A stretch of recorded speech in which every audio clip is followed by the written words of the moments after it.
An Abi Hurairah radhiyallahu taala anhu anna Rasulullah sallallahu alaihi wasallam. Hadis dari Abi Hurairah.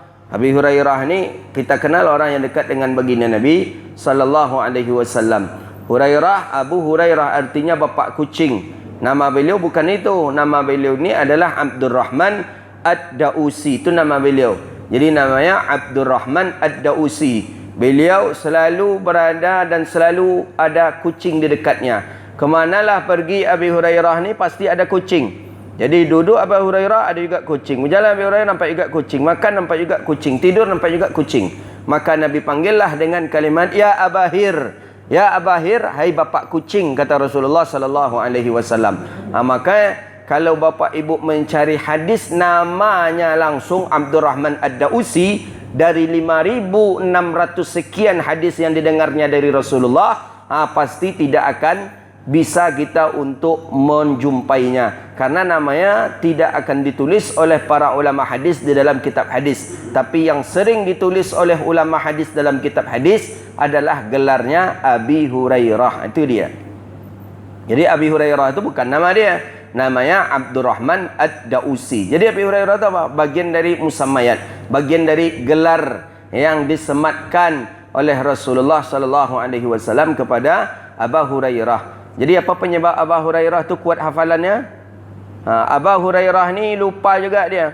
Jadi apa penyebabnya kok bisa Abi Hurairah ni yang paling banyak hafal hadis dari sekian banyak ulama, dari sekian banyak sahabat-sahabat yang hafal hadis? Kenapa Abi Hurairah ni yang paling banyak? 5.000 lebih Abi Hurairah hafal hadis Rasulullah. Apa yang menyebabkan Abi Hurairah ini banyak hafal hadis? Karena Abi Hurairah ini sudah diberikan oleh Rasulullah sallallahu alaihi wasallam cara untuk menguatkan hafalan. Jadi Abi Hurairah termasuk orang yang dulunya hilang dapat pangkal, hilang akhir. Dapat awal, hilang akhir. Dapat akhir, hilang pula awal balik. Dapat a, hilang ba. Dapat ba bako, hilang pula alif ko balik. Amun itu taruh aja Abi Hurairah. Mengadu Abi Hurairah ke Rasulullah. Ya Rasulullah, bagaimana dengan aku ni ya Rasulullah? Aku ni banyak lupa ya Rasulullah. Kadang apa yang engkau ucapkan aku ingat, tapi besoknya aku lupa lagi ya Rasulullah. Apa caranya ya Rasulullah? Dibentangkan oleh Nabi ridaknya. Ridak selendang. Dibentangkan oleh Rasulullah selendangnya. Kata Nabi sallallahu alaihi wasallam, maka para nabi pakai selendang. Itu salah satu sunnahnya, sunnah min sunanil mursalin ar-ridak. Salah satu sunnahnya para rasul pakai ridak, pakai selendang. Jadi selama selendang kita terpakai di kita, selama itu pula lah malaikat mencatat awak mengamalkan sunnah Nabi. Bukan bid'ah ni, salah-salah je. Bid'ah tu nak ada. Tengok dalam hadis Nabi, Nabi memakai ridak selendang. Jadi kata Nabi kepada Abi Hurairah, pegang ujungnya. Dipegang oleh Abi Hurairah ujung. Dipegang oleh Abi Hurairah ujung, yang ujung ni Nabi memegang. Apa kata Rasulullah? Dim. Dalam riwayat lain artinya bahawa Nabi sallallahu alaihi wasallam mengatakan bercampurlah. Begitu dia. Bercampurlah. Jadi kata Abi Hurairah, semenjak Nabi melakukan seperti itu denganku, aku tak pernah lupa selamanya. Jadi kata Nabi, pegang ujungnya. Dipegang oleh Abi Hurairah. Dim. Dim itu maksudnya bercampur. Bercampurlah kata Nabi. Semenjak itu apa yang diucapkan dari Rasulullah langsung diingat oleh Abi Hurairah sampai Abi Hurairah meninggal dunia. Begitu dia. Jadi apa hikmahnya tu dia bapak ibu tu? Sama itu tu dengan Bluetooth. Tahu Bluetooth kan? Tengok handphone awak kan ada Bluetooth. Ambo ada foto. Ambo pindahkan foto yang ada di handphone ambo ke handphone bapak ibu. Bisakah? Bisa. Pakai apa? Bluetooth. Di zaman Nabi ikut Bluetoothnya dulu.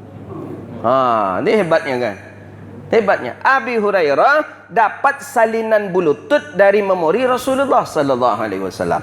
Berapa mulianya Abi Hurairah dapat salinan Bluetooth. Jadi ketika dipegang oleh Abi Hurairah, langsunglah itu tersalin langsung. Cuman mana yang lebih mantap pada Bluetooth yang ada di handphone? Mantap Bluetooth Nabi lagi.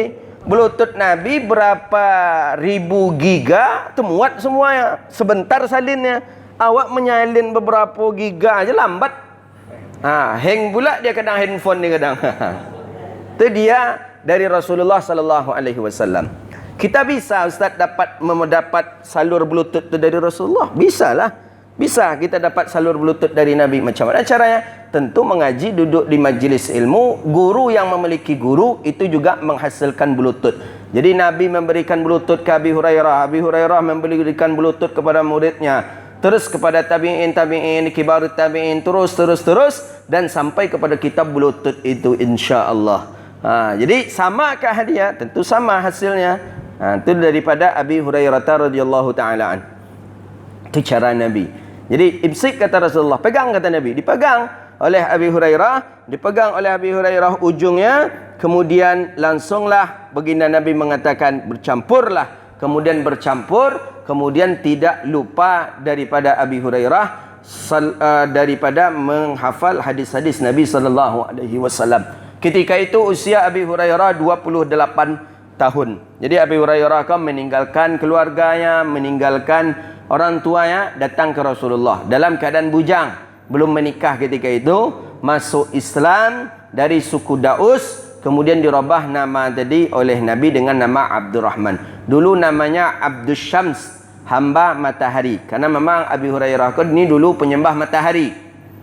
Mulai terbit matahari disembah oleh Abi Hurairah, disembah oleh Abi Hurairah. Setelah itu masuk ke dalam Islam, diganti nama oleh Rasulullah dengan Abdurrahman. Abdurrahman Ad-Dausi. Dausi itu sukunya Bani Daus, suku Daus. Jadi dulu orang-orang Arab dulu banyak memasukkan nama suku di belakang namanya. Abi Musa Asy'ari, suku Asy'ari.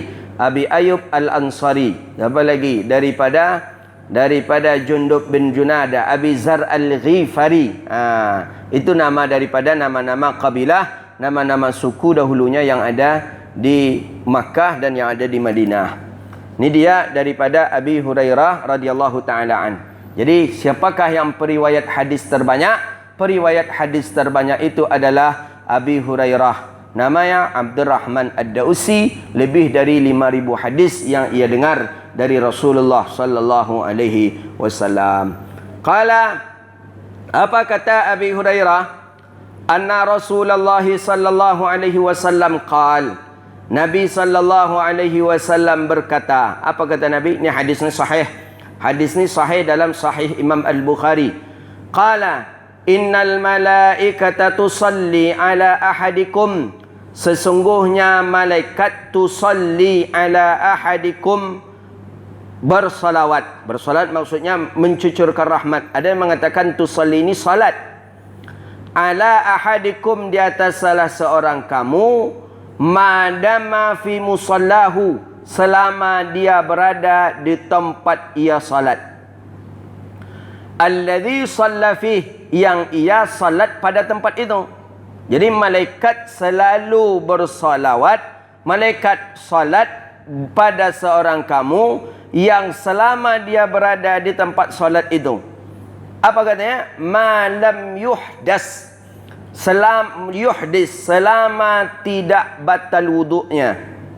Watakul, dan malaikat itu berkata, apa kata malaikat? Allahumma ufir lahu, Allahumma arhamhu. Jadi selama kita duduk di tempat solat tadi, malaikat mendoakan kita dengan dua doa. Ini hadis Nabi ni. Dua doa. Apa doa malaikat? Allahumma ufir lahu, Allahumma arhamhu. Ya Allah, ampunilah dosanya ya Allah. Ya Allah, sayangilah dia ya Allah. Itu terus diulang-ulang malaikat kepada kita. Allahumma ufir lahu, Allahumma arhamhu, Allahumma ufir lahu, Allahumma arhamhu. Selama kita duduk di tempat kita salat itu, maka selama itu pula lah malaikat mendoakan kita. Baik, kita ambil kesimpulan hikmah daripada hadis ini.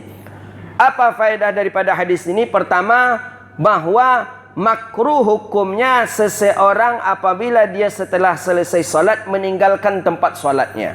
Makruh hukumnya. Saya dah sering saya sampaikan ini. Makruh hukumnya setelah kita selesai salat, Assalamualaikum warahmatullahi, Assalamualaikum warahmatullahi, langsung kita berdiri meninggalkan tempat salat kita. Tempat salat maksudnya meninggalkan sajadah kita. Nak ke belakang lah kita, nak ke samping lah kita geser. Kadang ada orang kita geser nak ke samping, ada yang nak mencari tiang, ada nak mencari dinding untuk menyandar. Makruh hukum. Apa penyebab makruh hukum? Kita telah mengelakkan doa daripada doa malaikat. Dua doa malaikat. Allahumma ghfir lahu, Allahumma arhamhu. Ya Allah, ampunilah dosanya ya Allah. Ya Allah, sayangilah dia ya Allah. Yang berdoa ni malaikat, bukan orang sembarang orang. Malaikat. La ya'sunallaha ma amarahum wa yaf'aluna ma yu'marun. Malaikat satu-satu makhluk Allah. La ya'sunallaha ma amarahum. Tidak pernah bermaksiat kepada Allah.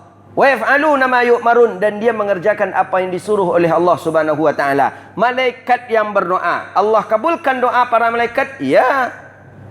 Orang yang tak memiliki dosa, jasa yang tak memiliki nur, yang tak memiliki dosa, bermunajat dia, berdoa dia kepada Allah, doa yang dikabulkan oleh Allah Subhanahu wa taala. Maka oleh karena itu, ketika kita setelah selesai salat, jangan langsung merubah dan pergi meninggalkan tempat solat kita. Itu pertama. Jadi hukumnya makruh meninggalkan tempat solat seketika kita setelah selesai solat.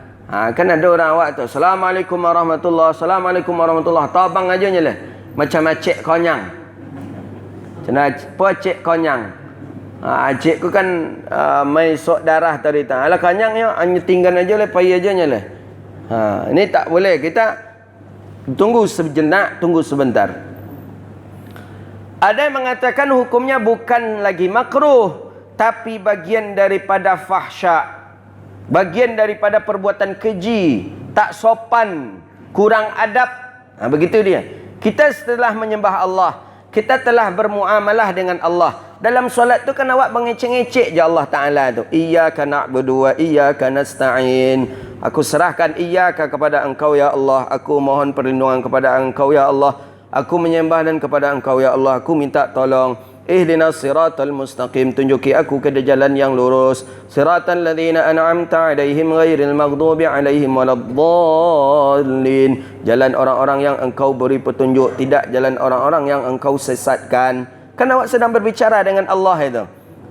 Sedang berbicara dengan Allah. Subhana rabbiyal a'la wa bihamdi, subhana rabbiyal a'la wa bihamdi. Sedang berbicara dengan Allah. Semua berbicara dengan Allah. At-tahiyyatul mubarakatus salawatut thayyibatu lillah. Penghormatan kita kepada Allah. Kita dalam salat itu berbicara dengan Allah. Setelah berbicara dengan Allah, Assalamualaikum warahmatullahi, Assalamualaikum warahmatullahi, pergi saja kita lagi. Tanpa ada zikir, tanpa ada doa, maka ulama mengatakan itu termasuk daripada fahsya. Fahsya itu suatu yang keji, kurang adab, kurang akhlak gitu. Awak pulang ke rumah mengecek-ngecek wajah orang tua awak. Sedang mengecek-ngecek tadi, ala sudah ya siap sudah tu, alah payah juga gitu oleh. Tanpa pakai duduk, tanpa pakai pamit, tanpa pakai apa-apa, langsung saja kita berangkat. Kurang adab kita. Maka di sini disebutkan termasuk daripada fahsya. Fahsya itu adalah perangai yang tidak terpuji. Begitu dia. Maka dalilu lima yufaddilu salihin. Para ulama-ulama as-salihin, para ulama-ulama salih min bani Adam ala malaikah li'annahum yakununa min asyralihim. Jadi yang ketiga, hadis ini juga menunjukkan bahawa lebih afdal, lebih mulia orang-orang yang soleh daripada para malaikat. Itu kata ulama di sini. Kenapa? Karena orang-orang yang soleh didoakan oleh malaikat. Maka oleh karena itu, siapa yang lebih mulia? Yufaddilu salihin min bani Adam 'alal malaikah. Jika ada yang bertanya, mana yang mulia, manusia pada malaikat, Ustaz? Kalau manusia pada iblis, manusia lebih mulia. Manusia pada binatang, lebih mulia manusia. Manusia daripada jin, lebih mulia manusia. Sekarang manusia dengan malaikat, siapa yang lebih mulia? Kata Imam Abi Jamrah, bahawa kalau dia itu orang saleh, kalau makhluk itu makhluk yang saleh, maka dia lebih mulia daripada malaikat. Kenapa? Karena malaikat Allah suruh untuk mendoakannya.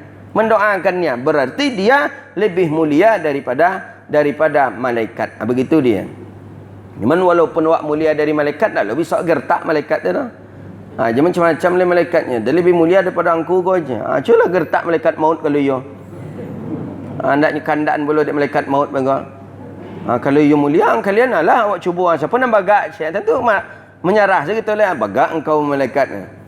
Maka itu dia bahawa makhluk Allah yang saleh dari kalangan manusia lebih mulia daripada malaikat. Yang keempat, musallahu, maksudnya apa di sini? Kan di hadis Nabi disebutkan, sesungguhnya malaikat itu berdoa di atas salah seorang kamu selama dia berada di tempat solatnya. Mana? Ini dia. Ada 3 syarahan daripada musallah. Makna tempat solat itu ada 3 syarahannya. Yang pertama adalah, yang dimaksud dengan tempat solat kamu itu adalah khusus. Mana khusus? Ai fi sujudihi wa qiyamihi. Di mana dia sujud, di mana dia berdiri, maka itulah tempat solatnya. Ni. Dan ini pendapat yang paling kuat. Wa hadza min aktsaril ulama. Inilah pendapat daripada kebanyakan para ulama. Jadi yang dimaksud malaikat mendoakan itu adalah selama kita berada di tempat solat, kita berdiri di tempat kita sujud tu. Maksudnya masih di sajadah waktu awak di situ kita didoakan oleh malaikat. Ini hadis yang dimaksud dalam Sayyidina Anas bin Malik. Apa kata Anas bin Malik? Siapa man shallal subhi fil jamaah, siapa yang salat subuh dia berjamaah, kemudian duduk dia di tempat solatnya. Mana maksud tempat solat? Ulama banyak berpendapat adalah tempat dia sujud, tempat dia berdiri, di sajadahnya duduk dia, hatta tatlu asyams, sampai terbit matahari, sampai datang waktu syuruk, kemudian ia tunggu solat dia, maka pahalanya sama dengan 1 kali haji dan 1 kali umrah. Konyo yang dimaksud di hadis Anas bin Malik itu, menurut kebanyakan ulama. Beberapa orang saya tanya kepada para masyaikh, termasuk Syekh Abdullah Ahmad Ajin, Syekh Muhyiddin, banyak para masyaikh, Syekh Nuruddin, banyak yang baru boleh seseorang tu salat sunat syuruk, baru seseorang tu boleh salat sunat isyraq, salat sunat syuruk apabila dia setelah selesai salat subuh tu tetap duduk di tempat sajadahnya. Begitu maksud hadis Anas bin Malik itu. Jadi awak ke sana tak pas buat salat sunat syuruk.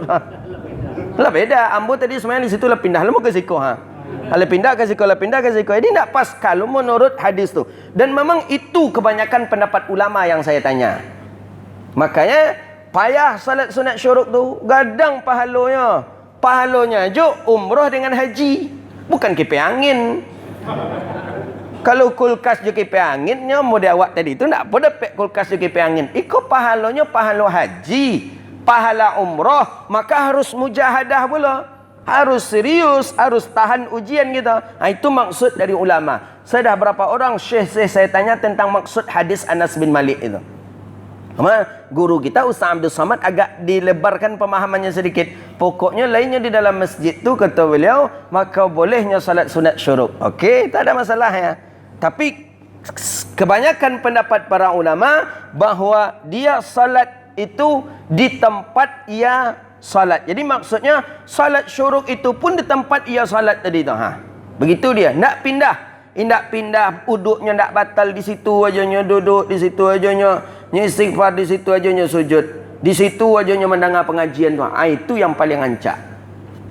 Ibu-ibu kalau bisa amalkan itu. Tapi ibu-ibu ada yang mencari tiang nampak, mencari dinding. Iyanya, kalau awak lala tua kau memang punggung kau kalau ndak disandan memang agak apanya. Amun mendengar dari rantu tu, nak taluk duduk kalau tidak pada itu, kalau nak menyandar dah. Ya, yalah hanya menyandar. Awak dia muda je baru lun tua lah kan. Alun mencuba ustaz lain tu ya katanya. Lah mencuba ustaz suruh. Kini memang lama kami menyandar. Maka kalau menyandar tu salah satu makruh dalam berzikir, makruh dalam makan adalah al-i'timad. I'timad tu menyandar. Menyandar makan makruh hukumnya tak boleh. Berzikir menyandar tak boleh dah. Menyandar atau berzikir dah. La ilaha illallah. Tu 2 kali la ilaha illallah itu. Yang ketiga tu la ilaha illallah. Itulah lalok lah tu. Menyandar tu. Makruh makan menyandar i'timad ke dinding. Kemudian makruh berzikir dalam keadaan menyandar. Tak boleh awak sedang berzikir, awak menyandar. Baca Quran menyandar tu sebenarnya makruh hukumnya itu. Karena lebih kepada ghaflah. Ghaflah tu tak serius awak membaca Quran tu dah. Tak serius maka menyandar gitu. Maka sebisa mungkin jauhkan sedikit punggung kita daripada dinding. Kecuali memang tak bisa punggungku lurus itu kalau tak jadi dinding, itu lain lagi masalahnya. Itu tak apa mencari dinding. Tapi kalau tidak, jauhkan dia. Jadi maksud hadis Anas bin Malik tadi tu, maka saya tengok para masyaikh tidak ada yang mengamalkan solat sunat syuruk. Boleh kita tengok para masyaikh, baik ketika saya mengaji di Mekah, di Mesir dengan Syekh Nuruddin, tak ada ulama-ulama mengamalkan solat sunat syuruk, tak ada. Karena tadi mereka duduk sudah tidak pada tempatnya lagi, sudah berpindah. Syekh tadi jadi imam, habis tu duduk di kursi. Tak ada lagi. Padahal kami dari jam 4 sudah start bangun. 4 qiyamul lail, setelah tu masuk subuh, langsung salat subuh. Habis salat subuh baca wirid agak setengah jam, sampai setelah itu buka kitab Sahih Bukhari, kadang kitab Mughni Muhtad, terus berlanjut. Dah masuk syuruk, tapi Syekh tak ada berhenti, lanjut pengajian terus beliau, nanti sampai jam 7.30 baru beliau solat. Dan solat itu langsung beliau umumkan solat duha. Ayo duha kata beliau. Macam tu saya mendengar betul tu. Duha ayuhakumullah. Begitu kata beliau tu. Ayuhakumullah. Duha, duha, duha. Akhakumullah. Saudara duha. Saya ingat itu. Jadi salat sunat syuruk tak ada. Apa alasan dia tidak melakukan salat sunat syuruk? Karena hadis Anas bin Malik tadi, maq'idai musallah, tempat ia salat. Di mana tempat ia salat? Tempat dia sujud, tempat dia berdiri. Itu pendapat yang pertama. Jadi yang dimaksud orang yang mendapatkan doa yang dua dari malaikat tadi, Allahumma ufir lahu, Allahumma arhamhu, itu orang yang berada di tempat sujudnya atau di sajadahnya. Maka itu pula dalil hukumnya bahawa sunnah kita membawa sajadah salat ke masjid. Begitu dia. Cuman sudah ada karpet di masjid, macam mana Ustaz? Sunnahlah kita bawa selendang ni, buatlah selendang ni. Atau kita ada sejadah kecil, bontangkan dah di depan kita, itu tanda kita yang memilikinya. Yang kedua, yang dimaksud dengan hadis ini adalah musallah. Tempat salat itu adalah ay fi baitihi, rumahnya. Jadi ketika seseorang qala ba'duhum wa adhannahu qadi'iyat annahu al-baitul ladzi ittakhadahu masjidan li salatihi wa illam yajlis fi mawdhi'il ladzi aqam. Jadi kita salat di masjid, di rumah kita ada musalla kecil untuk tempat kita salat. Salat kita di sana, maka yang dimaksud dengan musalla itu adalah musalla tempat salat kita yang di rumah tu. Jadi kita habis salat kita ke masjid, kemudian pindah kita ke rumah. Salat kita di tempat salat kita yang di rumah tadi, maka di sanalah mulai start malaikat mendoakan Allahumma ighfir lahu, Allahumma arhamhu. Itu dia. Yang kedua tu. Pendapat yang ketiga yang dimaksud adalah masjid. Ini pendapat yang dipakai oleh Ustaz Abdul Samad ini. Masjid yang dia salat di dalamnya, maka tetap dia dapat doa dari malaikat. Jadi kalau pendapat yang ketiga, dengan kita hari ini juga masih dapat doa malaikat ini. Jadi katanya, sesungguhnya para malaikat mendoakan kamu selama kamu berada di tempat salat kamu. Artinya tempat yang kamu salat padanya. Maksudnya pendapat yang ketiga, kita salat di Masjid Furqan. Dan di mana saja kita duduk di masjid itu, maka kita tetap dapat doa dari para malaikat. Nak di sudut tu duduk, nak di sudut tu nak pindah ke siku, tetap dapat doa dari para malaikat. Ini pendapat yang ketiga. Makanya kita boleh salat sunat isyraq karena memakai pendapat yang ketiga. Tapi pendapat ulama kebanyakan mana? Pendapat yang banyak mengatakan bahawa tempat yang dimaksud di sana adalah tempat sujudihi wa qiyamihi, tempat sujudnya dan tempat berdirinya. Dan ini pendapat kebanyakan daripada para ulama. Itu dia. Jadi setidaknya kita lama juga tadi itu tu. Kalau kita hitung dari setelah salam, ya mulai dari kita salat ini, mulai dari setelah kita salat, mulai dari kita salat ini dihitung ni. Mulai dari kita salat, madama fi musallah. Jadi mulai dari kita salat, kita dapat doa dari malaikat Allahumma ighfir lahu, Allahumma arhamhu. Sampai imam tadi salam, sampai istighfar, sampai baca zikir, berapa banyak kita dapat doa daripada para malaikat. Jadi kalau sudah malaikat yang mendoakan kita, maka sedikit peluang kita untuk melakukan dosa kepada Allah, karena yang mendoakan kita adalah para malaikat. Jadi itu pun kata Nabi, malam yuhdas, selama wuduknya tidak batal. Kalau wuduknya sudah batal, maka malaikat tidak lagi mendoakannya. Jadi malaikat nak mendoakan awak dah. Dia apa? Kena wuduklah batal. Maka ini fungsi daripada orang yang mudawamah wuduk, yang selalu mengekalkan wuduk. Maka wuduk kita dijaga, jaga wuduk kita. Kalau bisa jangan sampai batal. Kalau batal jangan pula kita tahan.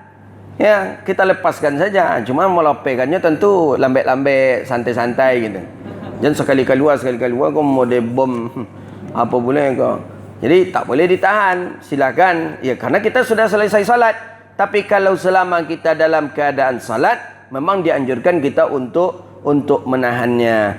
Terakhir, bahawa hadis ini, faedah hadis ini adalah la yajuzu tabdilu saja ghairi izni sahibaha. Makanya tempat sujud itu hak paten milik orang yang sujud, yang salat.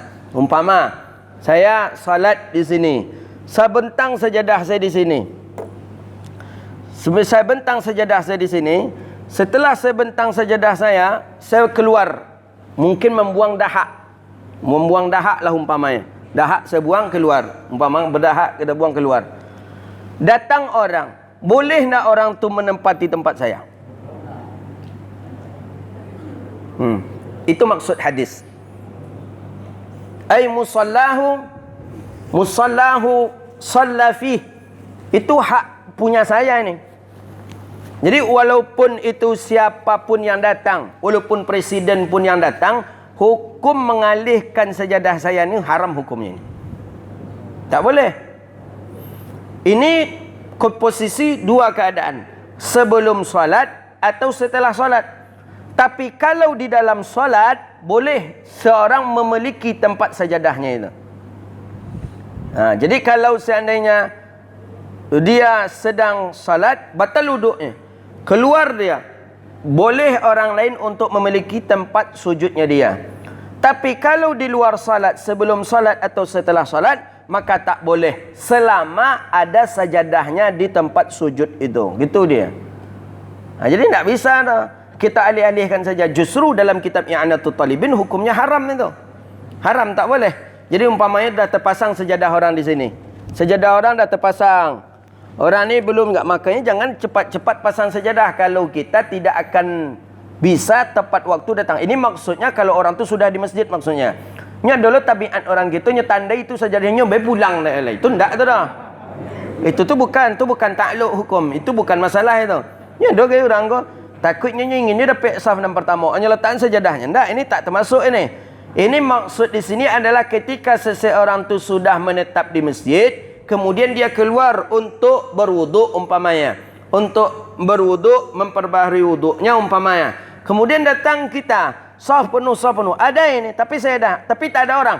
Kita ambil saja sajadahnya, kita pindahkan kepada yang lain, hukumnya haram. Dalam kitab I'anatul Talibin, dalam mazhab Syafi'i ditetapkan itu hukumnya haram. Jadi jangan coba-coba kita. Tak usah. Tapi ingat, kita yang meletakkan sejadah kalau tak bertanggungjawab, kita berdosa juga. Putus saf orang gara-gara kita. Rupa siap wak bantang, wak pergi pulang lah. Pergi pulang, main handphone kita lagi di rumah. Lupa waktu salat masuk. Akhirnya terputus saf orang. Tak boleh. Makanya kalau mau membentang sejadah, bentanglah dia ketika kita nak salat. Nak salat kita bentang. Kalau kita rasa-rasa tidak akan masuk lagi, ambil cepat sejadah kita, bawa. Jangan letakkan juga lagi. Begitu dia. Caranya dalam mazhab kita saja, caranya. Kalau mengangkat. Biar jabat. Kalau kita mengangkatnya, kita angkat seperti ini sajadah orang tadi, itu hukumnya haram. Jadi bagaimana caranya? Di dalam fikih, kalau memang kita ingin juga, nak nampak orang tadi dah, apa nama kau? Sewai nama kau. Bahasa Inggris tu, gekon je kaki kita. Jempit dia dengan kaki kita, tarik ke belakang. Tapi jangan pegang.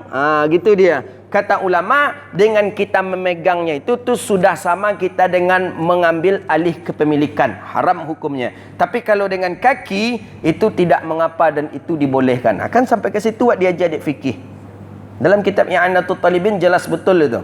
Jadi nak boleh kita sajadah orang tadi, kita ambil je tangan dah. Ambil ujung sajadah yang tadi je kaki, tarik ke belakang itu tu.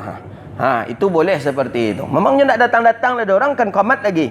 Nak qamat orangnya datang lah dah nampak dia kita lah dah. Entah ianya ada di tempat wuduk, entah tidak lagi nampak dia kita. Ambillah dengan kaki, tarik ke belakang. Begitu cara dalam kitab I'anatul Talibin dalam fikih mazhab Syafi'i. Begitu dia. Nak bisa punya awak aja rupanya duit rupanya. Apa salah diangkatnya nak adanya dah mahar rupanya, ada aturannya rupanya. Dengan landasan hadis inilah bahawa seseorang itu boleh dan hak dia untuk memiliki saf yang ada pada dirinya. Makanya dalam hadis sahih Bukhari, kita datang di hari Jumaat lebih awal atau anak-anak datang di hari Jumaat lebih awal. Datang anak-anak ni, langsung anak ni dia bentang sajadahnya di belakang imam. Langsung dibentang sejadahnya di belakang imam, langsung dia duduk di belakang imam. Sampai waktu Jumaat masuk, sampai khatib naik mimbar. Siapapun tak boleh melarang anak ini. Tak boleh. Nak ke belakang, nak engkau kecil baru nak ke belakang, ke belakang. Dalam hadis sahih Bukhari, tak boleh melarang anak ini. Kenapa? Karena dia dahulu datang, kemudian dia sudah membentang sejadahnya, dan dia menetap di sana sampai khatib naik mimbar. Siapapun tak boleh untuk mengganggu dia. Khatib pun tak boleh untuk mengganggu dia. Itu hak dia sepenuhnya. Itu kata Nabi dalam hadis sahih di dalam Sahih Imam Al-Bukhari. Begitu dia. Jadi kita kan datanglah talambik anak ni pun saf di muka. Adik kan cadik awak sambil maraton mereka buat sajadah mereka letak di muka katanya. Biasa solat hari raya kebanyakan kau supaya janda ndak dapat saf dia letaklah sajadah di kita. Tak boleh.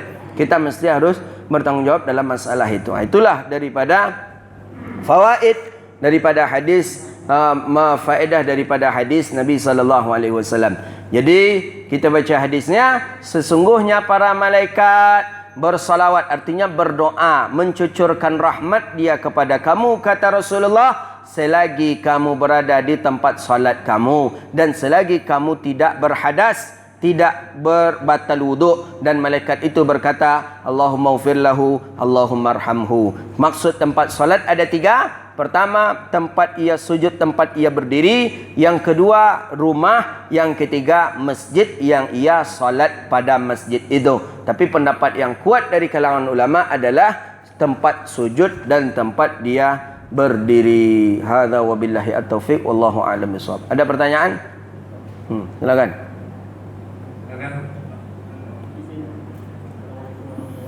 Assalamualaikum warahmatullahi wabarakatuh. Tiga pertanyaan boleh? Tiga pertanyaan banyak dong. Pertama begini, mengenai jumlah bilangan basuhan dalam wudu. Kalau tidak salah beberapa pertemuan yang lalu pernah kami bahas di dalam kitab Bukhari itu ada hadis yang mengatakan Rasulullah berwudu dengan satu basuhan, ada yang dua basuhan, ada yang tiga basuhan. Kenapa kita hanya terfokus dengan basuhan yang tiga saja? Itu pertama. Kemudian yang kedua mengenai kain yang melekat pada tubuh kita ketika sholat. Kemudian kita sujud. Ini kan menghalangi misalnya dia terhalang buat kita sujud. Ini sujud gini misalnya. Itu kan tidak sah sujudnya. Bagaimana jika ada orang gitu Ustaz, laki-laki dia sholat nggak pakai peci itu Ustaz. Kemudian rambutnya panjang menghalangi jidat ini ke tempat sujud, apakah sama hukumnya dengan kain itu atau tidak? Kemudian yang ketiga mengenai duduk tasyahud akhir pada sholat yang berjumlah 2 rakaat, misalnya sholat sunnah ataupun sholat subuh, itu ada yang mereka cuma kayak gini aja, itu kayak mana? Nampak nomor 2, nomor 3 tanda ustaz kau nak hadir kaji ke petang kau makanya tanya gini deh. Ketahuan ustaz tak datang itu. Itulah ustaz pulang kampung, ustaz ke apa isteri. Itu dah kami bahas dulu. Baik, istimewa untuk ustaz. Dapat 3 langsung boleh dijawab kan. Yang pertama tentang hadis kenapa 3? Nabi dalam hadis membasuh dengan 1 basuhan. Dan kadang Nabi pernah berwuduk dengan basuhan 2 kali basuhan. Kadang Nabi berwuduk dengan wuduk 3. Kenapa kita mengambil yang 3? Kenapa kita mengambil yang 3? jawaban pertama, karena itu sudah dianjurkan oleh ulama. Itu jelas, seluruh para ulama menganjurkan sunnahnya 3. Kemudian jawaban yang kedua, ada hadis Nabi. Apa kata Rasulullah SAW? Allah innahul witri yuhibbul witra. Bahwa Nabi itu bahwa Allah itu ganjil dan mencintai yang ganjil. Maka mencintai yang ganjil diambil satu agak sedikit, maka untuk pertengahan diambillah 3. Itu salah satu jawabannya. Maka bilangan 3 itulah salah satu bilangan yang dicintai. Sama waktu salat witir, 1 boleh. Kenapa 3 yang kita ambil? Karena tadi itu, bahwa Allah mencintai yang witir dan mencintai yang ganjil, maka ambillah yang ganjil. Yang ganjil 1 sedikit rasanya, maka diambillah dengan bilangan 3. Dan itulah menurut hasil daripada ijtihad ulama, bahwa bilangan 3 inilah bilangan yang mu'tadil. Indak seketik, indak pula banyak lah. Cuman kalau dihitung lebih daripada 1 banyak, maka 3 adalah lebih banyak. Kemudian yang kedua, bahwa kita sujud di dalam hadis itu sudah kita baca, Nabi melarang seseorang sujud dengan pakaian yang tergantung pada dirinya. Kita pakai selendang, pakai mukennah, sujud kita ke mukennah kita tadi, sujud kita ke selendang kita tadi, hukum sujud batal, hukum salat batal, dan itu hukumnya haram. Tak boleh. Kenapa? Karena selagi kita bergerak, selama kita bergerak, berdiri, pakaian ini bergerak pula dia. Selendang ini bergerak, mukennah bergerak. Kecuali hadis sebelumnya, kecuali kalau pakaian itu pakaian yang panjang. Ketika kita bergerak, dia tidak bergerak. Ketika kita ruku, dia tak bergerak. Ketika dia sujud, tak bergerak. Seperti apa saya contohkan kemarin?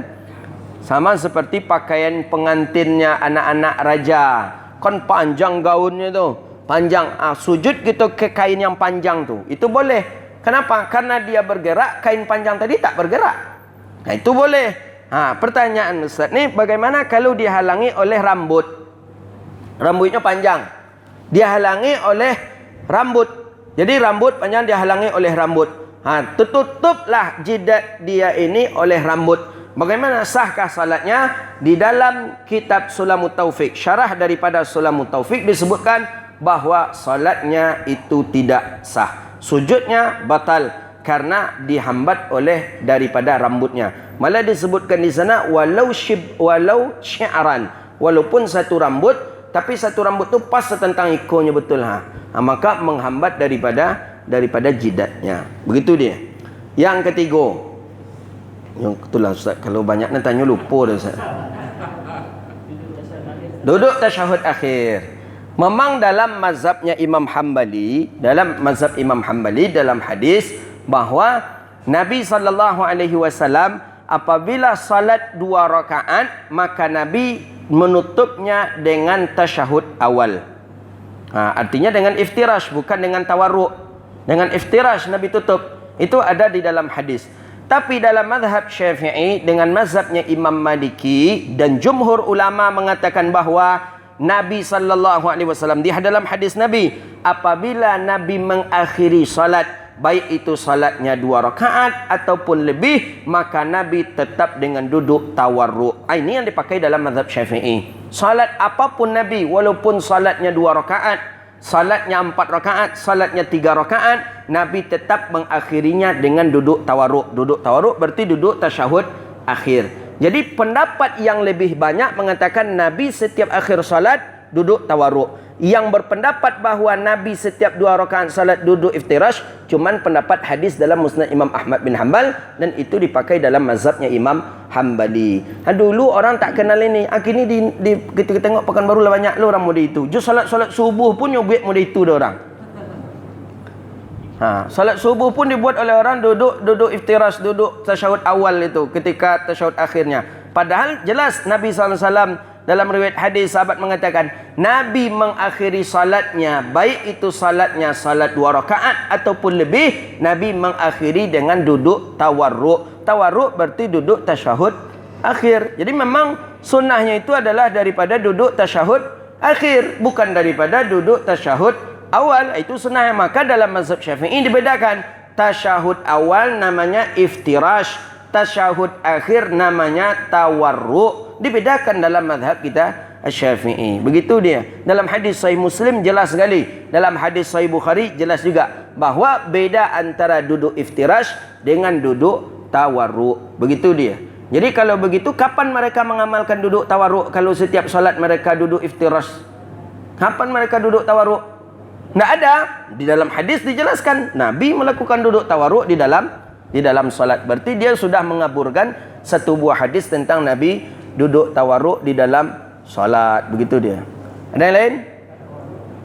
Assalamualaikum warahmatullahi wabarakatuh. Assalamualaikum. Ini masalah anak-anak tadi Ustaz, apakah yang anak-anak seorang laki-laki atau perempuan yang belum balik dan itu memutuskan sah dalam sholat, pertama anak perempuan yang masih Ini pertanyaan yang sudah pernah juga ditanyakan ini. Anak-anak dalam mazhab Syafi'i yang belum dikhitan, mati dia langsung. Itu memutuskan daripada shaf dalam mazhab Syafi'i. Kenapa dia memutuskan shaf dalam mazhab Syafi'i? Karena memang merusak daripada kekhusyukan solatnya orang-orang banyak nanti. Dia siap takbir, Allahu Akbar. Siap tu berjalan ke mana-mana oleh. Makanya dalam mazhab Syafi'i ketat itu. Memang itu membatalkan shaf. Dalam memutuskan shaf. Dalam pendapat mazhabnya Imam Hanafi, tidak ada masalahnya. Tidak ada masalahnya. Yang dimaksud putus shaf itu adalah shaf yang kosong. Ketika shaf itu kosong, dalam mazhabnya Imam Hanafi, baru itu shafnya putus. Tapi kalau masih ada diisi, walaupun itu anak-anak atau tiang, maka safnya tidak putus. Jadi dalam mazhab kita Syafi'i, memang anak-anak tadi bisa memutuskan saf. Disebabkan karena tadi siap dia solat, dia berjalan lagi ke mana-mana. Bekon tak balik yang tindak bekon. Kadang duduk saja di belakang ikon, macam mana? Ini sudah kosong selama-lamanya. Maka mazhab Syafi'i itu mazhab yang ihtiyat, mazhab yang penuh dengan kehati-hatian. Gitu dia. Anak laki-laki apakah perempuan, dia keduanya sama nampaknya dalam hukum. Baik itu anak laki-laki ataupun dia anak perempuan, kedua-duanya sama-sama. Ya. Berbeda hanya kalau kita menggendong nanti. Itu khilafiyah daripada ulama dan itu pun juga sudah kita bahas. Sila. Yang pertama mengenai duduk tadi itu, apakah ada anjuran saat kapan kita merubah posisi duduk? Maksudnya dalam solat? Setelah selesai solat, Ustaz. Ada kan dalam hadis Nabi kan jelas itu. Dalam hadis Nabi kan dijelaskan, dalam Sahih Muslim kan dijelaskan. Setelah selesai salat, kita istighfar 3 kali. Posisi seperti posisi tasyahud akhir. La ilaha illallah wahdahu la syarikalah, lahul mulku wa lahul hamdu yuhyi wa yumiitu wa huwa ala kulli syai'in qadir 10 kali. Allahumma ajirna minan nar 7 kali. Setelah itu barulah kita merubah posisi. Dalam hadis Nabi setelah itu baru Nabi merubah posisi. Dalam satu kali Nabi menghadap ke arah kanan. Dalam satu lagi Nabi memang membelakangi kiblat dan menghadap ke arah jemaah. Kalau dalam kitab Irsyadul Ibad ila Sabili Rasyad, Nabi setelah Allahumma ajirna minan nar 7 kali itu memang diputar oleh Nabi, baru Nabi menghadap ke arah jamaah. Jelas dia. Dan itu sudah boleh kita merubahnya dari bacaan Allahumma antas salam wa minkas salam, sudah boleh kita merubahnya. Begitu dia. Jadi selagi dia setelah selesai salat dengan istighfarnya 3 kali, la ilaha illallah wa la syarikalah 10 kali, kemudian Allahumma ajirna minan nar. Setelah itu baru dia rubah posisi duduknya, gitu dia. Merubah posisi duduk bukan meninggalkan tempat solat, begitu. Merubah posisi duduk dari duduk tawarruk kepada berseluruh. Minyak habis pula nampak. Baiklah, itulah kajian kita. Minyak dah habis. Apa lagi? Warna mulai putih hijau, ada pink atau barang mudah. Pink.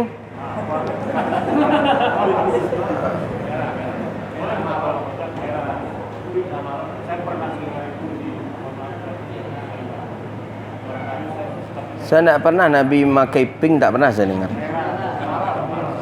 Merah pakaian yang Nabi saja pernah mengatakan itu adalah perhiasannya perempuan, dan itu warna yang disukai oleh syaitan. Cuman merah tidak merah yang kinclong gitu. Merah-merah daripada merah-merah agak gelap, apa kita bahasa itu? Maron itu ada. Dan Nabi melarang seseorang memakai sorban yang peci di dalamnya putih, sorbannya merah. Itu dilarang itu. Tapi kalau pecinya merah, sorbannya putih, itu dibolehkan. Jadi kalau Nabi warna pink, tak pernah saya dengar. Di mana? Tapi merah bukan merah nyala. Berarti bukan persis pink. Enggak. Agak gelap ya, memang ada merah agak gelap. Itu dari. Tapi itu sebenarnya bukan warna yang disukai Nabi, enggak. Kalau warna yang ada baju Nabi gitu saja. Kalau yang disukai Nabi tetap dalam hadis itu putih. Dalam hadis Syama'il Muhammadiyah Nabi mengatakan itu. Pakaian yang paling warna yang disukai Nabi warna putih, dan pakaian yang paling disukai Nabi adalah kamis. Itu pakaian yang disukai Nabi. Jadi kamis ni pakaian yang disukai oleh Rasulullah sallallahu alaihi wasallam, dan sebisa mungkin warnanya putih, begitu dia. Itu ancak warnanya itu. Apa warna itu? Itu warnanya.